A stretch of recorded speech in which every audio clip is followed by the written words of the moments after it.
Graça e paz, meus amados irmãos, vídeos devocionais. Esse é o número 107, pastor Herbert Almeida, da IMUB de Ferraz, São Paulo. O tema de hoje é quem creu em Cristo. Quem creu que Cristo era aquele homem que estava morrendo na cruz, ou quem creu em nossa pregação. Quem creu em nossa pregação e a quem foi revelado o braço do Senhor, porque foi subindo como renovo perante ele, e como raiz de uma terra seca, não tinha aparência e nem formosura, olhámo-lo, mas nenhuma beleza havia que nos agradasse.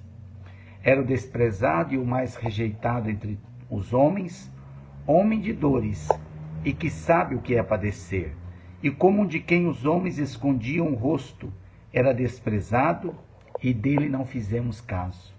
Certamente ele tomou sobre si as nossas enfermidades, e as nossas dores levou sobre si, e nós o reputávamos por aflito, ferido de Deus e oprimido. Essa foi uma visão que Isaías descreveu aproximadamente 750 anos antes de Cristo vir ao mundo.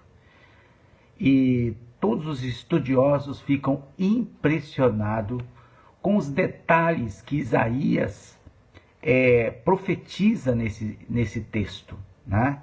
Isaías, que é chamado profeta messiânico, o primeiro a descrever detalhes sobre o Messias, faz flashes, né, sobre a vida do Messias, e de uma forma extraordinária ele descreve o Cristo carregando a cruz, o Cristo crucificado, este homem de dores, como ele trata aqui. Então, por todo o fato de esse texto ser escrito há tantos anos antes do próprio Cristo vir ao mundo, é de se impressionar. Não existe nenhum detalhe assim, não existe nenhum conto, nenhuma profecia outra que se refere a algum outro homem que tenha tantos detalhes, né?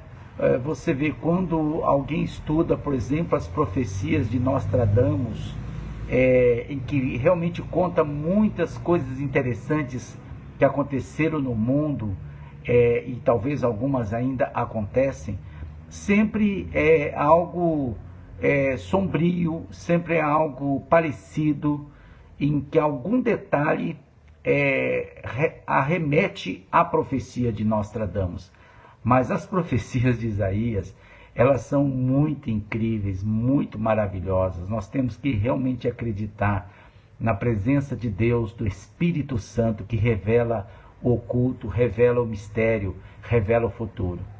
Então, Isaías está dizendo, como é difícil acreditar nessa mensagem. Quem vai acreditar nisso, né? Quem vai acreditar que aquele homem se tornou o braço do Senhor, o homem forte do Senhor, o ungido de Deus? O braço do Senhor faz referência ao Messias, o ungido que havia de vir ao mundo. O renovo que veio em uma terra seca, ou seja, uma coisa boa, uma raiz até boa, mas que nasceu numa terra maldita. Aqui se refere à humanidade amaldiçoada pelo pecado, sem boa aparência, sem beleza alguma, um homem desprezível, em que os homens escondem o rosto. Era uma pessoa desagradável, que trazia constrangimento, era constrangedor olhar para aquele homem. Um homem que sabe o que é sofrer, um homem triste, um homem de uma expressão dolorosa, né? Um homem que mostrava insignificância, um homem que parecia um trapo, alguém até que causava um certo nojo, mas certamente ele estava daquele jeito porque ele tomou sobre si as nossas dores, ele tomou sobre si as nossas imperfeições, os nossos pecados, ele levou sobre si. Ele intercedia a Deus para que pudéssemos ser perdoados. Todas as nossas maldades, os nossos pecados estavam sobre ele. Ele parecia ser um homem afligido, castigado por Deus. Alguém que nada merecia de Deus, que merecia os piores castigos do mundo. E de fato, ele estava carregando. Mas não eram os seus pecados, eram os nossos pecados. Não era a sua morte, era a nossa morte. Não era sua a maldição, eram nossas as maldições. Então, 1 Pedro 3,24, ele citou um detalhe sobre esse texto.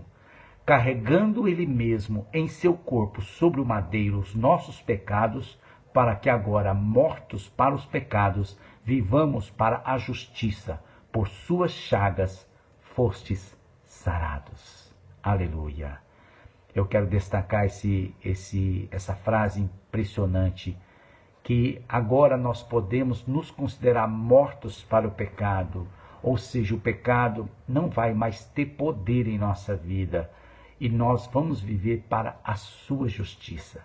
Vivemos para a justiça de Deus, a justiça que Deus nos deu gratuitamente em Cristo. Somos justos porque Cristo pagou pelos nossos pecados. Frase do dia de Dwight Lyman Moody: as Escrituras nos foram dadas não para aumentar o nosso conhecimento, mas para transformar as nossas vidas. Deus te abençoe.